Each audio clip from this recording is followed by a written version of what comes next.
Hello, good evening, and welcome to another washing machine video. This one's not for the vac fans, I'm afraid. We are sort of doing more washing machine videos at the moment because I've had this new washing machine and I like to see how it works, and if I like to see how it works, then I'm sure some washing machine fans would also like to see how it works too. So this is the LG, the new one I've got, model number which is listed on the video. We had the disassembly of the old machine the other day. I'm afraid that's now gone. The update is that in the end I did manage to get the bearings out of the machine. There they are. Those are the bearings that I took out with a big mallet and socket set, but unfortunately by the time I'd managed to get them out I'd destroyed the rest of the cabinet, so unfortunately that machine now will not be coming back, but I have salvaged a lot of parts out of it. Which are now upstairs, and I will likely keep those in case this goes wrong, in case they're compatible with this, such as the motor or hoses or anything else. Probably won't be, but never mind. If they're not compatible, I can always get rid of them on eBay at a later date. I've had to learn a lesson there not to be so hasty in breaking the cabinet up. My first try at removing the bearings from the old machine, I couldn't get them out. Username Craig's Clocks came up with a solution to try and do it, and I thought, well, I might as well try the following day. I know I'd broken the cabinet up, but I thought, let's see if we can get them out anyway, so if the bearings do go on this in the future, I can have another go at trying to repair them on this one. I'm hoping they won't go for a good many years yet, because it's brand new, but the good news is that it is possible, with a fair bit of effort, to remove the bearings from an LG washing machine. It did happen in the end. But it's not going to be that I'm having two machines in here, the other one's gone. So, sorry about that. If anyone was thinking I was going to have two machines, I wondered whether I could, but there we go. You can get the bearings kits from Buy Spares for the old machine. I had a look on there and they were about 26 quid. The tub seal for the old one was about a tenner, and then you got the delivery charge on top of that, so it'd be about 50 quid to replace those bearings. How difficult it would be to knock the new ones in, I don't know. You know, it's all academic now because it's gone. But this wash here, we're going to be doing a synthetics load in here. I did the duvet one on the last cycle, and this time I'm going to do the synthetics load, which is actually listed on the dial as Easy Care on this machine. It doesn't specifically say synthetics on here. You have to use the Easy Care cycle, which is the same thing as synthetics. It's a mix of polyester and cotton, so we've got a mix of fabrics in here. I could have used the mix cycle on here, but that's all cycles to come in the future. What I intend to do is to run through as many of these as I can on this dial, using intensive, non-intensive, turbo wash, non-turbo wash, to see how the agitation pattern varies on different types of wash cycles, regardless of whether you're using intensive on it, rinse plus, various. I mean, there's loads of different options on this machine that we could do videos on. I know my vacuum cleaner fans aren't interested in washing machines, but I'm very interested in this, so we'll be doing them in the same sort of fashion by having the wash cycle coverage from that first. We do it in 3 or 4 parts with the usual, the spin at the end will be on its own separate part and the rinse is on their separate part. So what I'm doing for this video is I'm going to use the Easy Care, and I'm going to use the Turbowash feature, which is on this control panel here. And what we're going to see is the Turbowash spin rinse, which should happen after the main wash finishes, on the spin following the main wash. The jet at the top of the door will start to activate fresh water through the wash load whilst it's spinning, which to me is a new feature. I've never seen it on a machine. Well, I have, but it was. Do you remember, if people remember, are old enough to remember, the old Hoover spinner rinse twin tubs, or the spinner rinse single tub? My grandma used to have one in the 1970s. I was just a small kid, and I remember having that until I was a teenager. And she used to put the washing in it. I used to turn the tap on through the hose and literally rinse the clothes as they were spinning in the drum. This works on a similar sort of idea. So basically, the jet at the top of the door.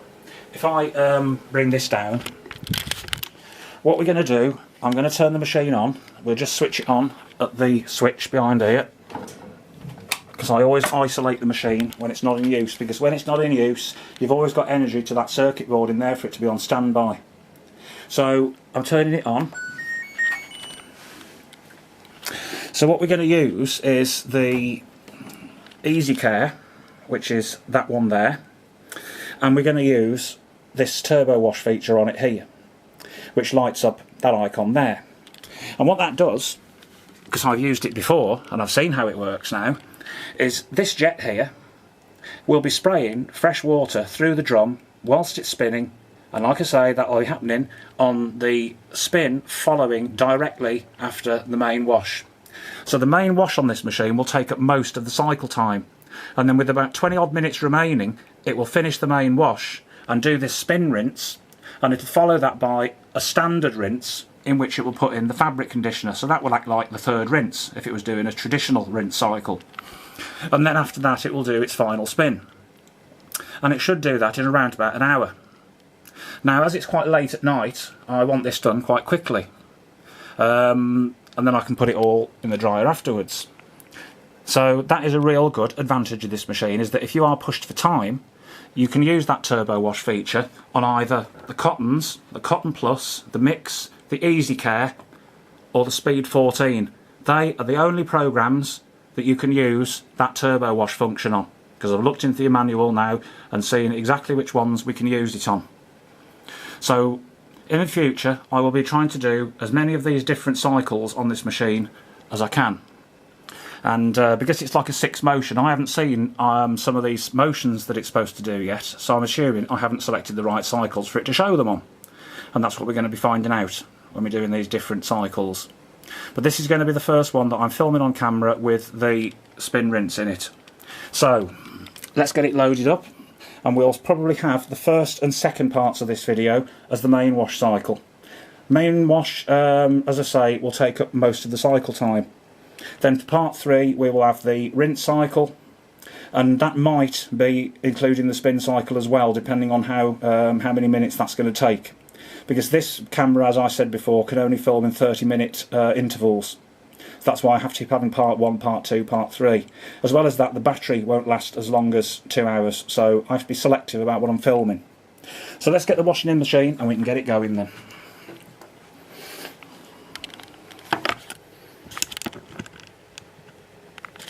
Right.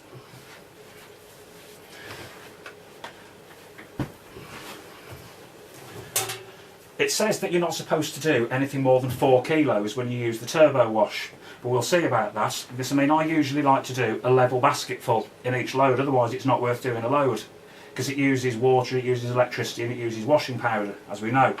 So what I'm doing with this is always try and make sure that I'm putting light items in the wash load so they show through the door. Because it's a smoked plastic door, it's difficult to see if you've got all things in there that are black or dark. So I'm trying to include like stuff that's marl grey or white in the washing machine so that you can see it more through the window at the front. So it's things like jogging bottoms and sweatshirts and grey stuff like that that I'm going to be putting in. But as well as that, I do have to have my dark stuff like my work uniform in there as well, so unfortunately it's not all going to be light coloured stuff. But like I say, this is the main sort of washing cycles that I do in this. It's like always a mix of synthetic stuff and cotton mix with synthetics.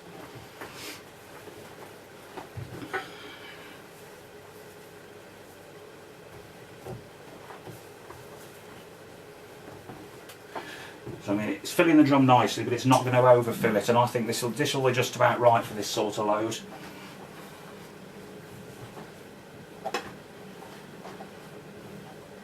There we go.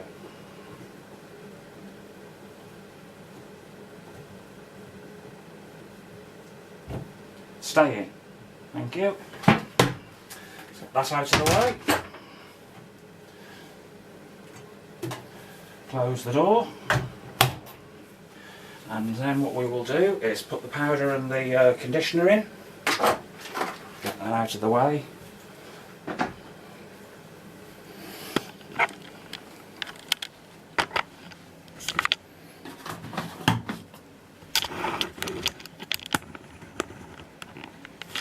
So what I'm going to be using in here is I'm going to be using the Purcell non-bio. I don't know whether that's going to, yeah, using that one today, and we're going to use the Comfort Intense conditioner. So we're going to be having 1 scoop of powder, making sure that I remove as many of the big lumps from it as possible, because this machine doesn't like big lumps of powder in the dispenser drawer. They won't go through properly. There we go. It's nearly all gone anyway. I've got to use my aerial one next. I've got a big box of aerial to go. Okay, that's the Comfort Intense.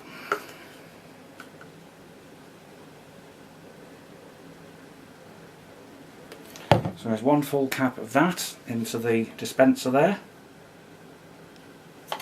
It's not a very big dispenser this, so you couldn't really use the non-concentrated stuff because it would overfill it.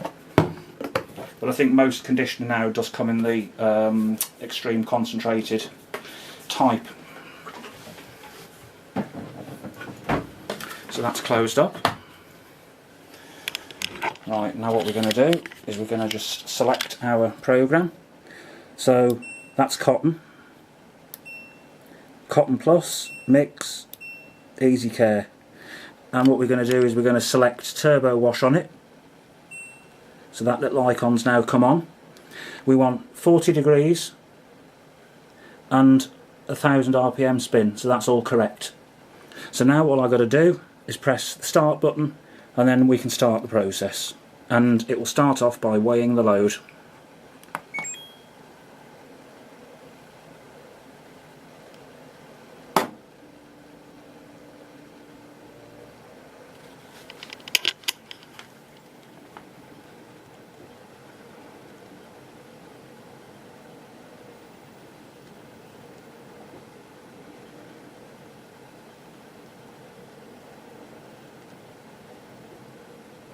So it's doing that now while it's deciding what is going to be the time for this wash with the turbo wash function selected.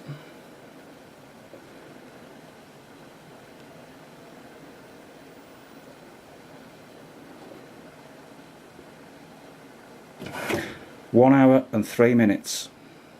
So that is about the right time that it chose last time to do this wash, which wasn't on film.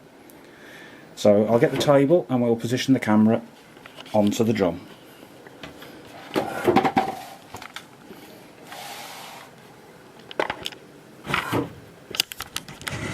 And it's filling in the same usual pattern that it's filled in before.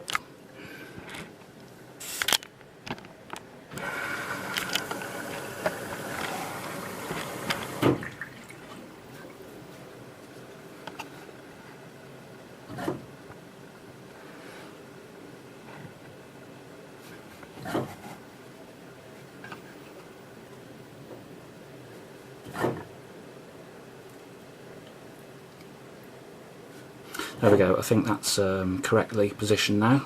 Should be a good view of the drum there. I do apologise, unfortunately it is a smoke glass door. If I was to use a light shining directly into it, all that would do is cause glare and reflection off the front, so I'm not going to do that. It was suggested as a suggestion to me to shine a light on the front there, but I've seen a video where somebody did that and all you can see is the reflection of the light bulb shining straight at the drum. So I do have under cabinet lights that shine down onto it, so the rest of this video now will be concentrating on the main wash. Part 2 will be more action from the main wash as well, with the occasional bit of commentary from me, unless you don't want me to be talking on it, in which case say so in the comments, because I do tend to waffle on.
Okay, I'm going to be carrying on the coverage of the wash cycle in part 2. I apologise about any dark clothes coming to the front there. I know you probably can't see very much I can do about that really.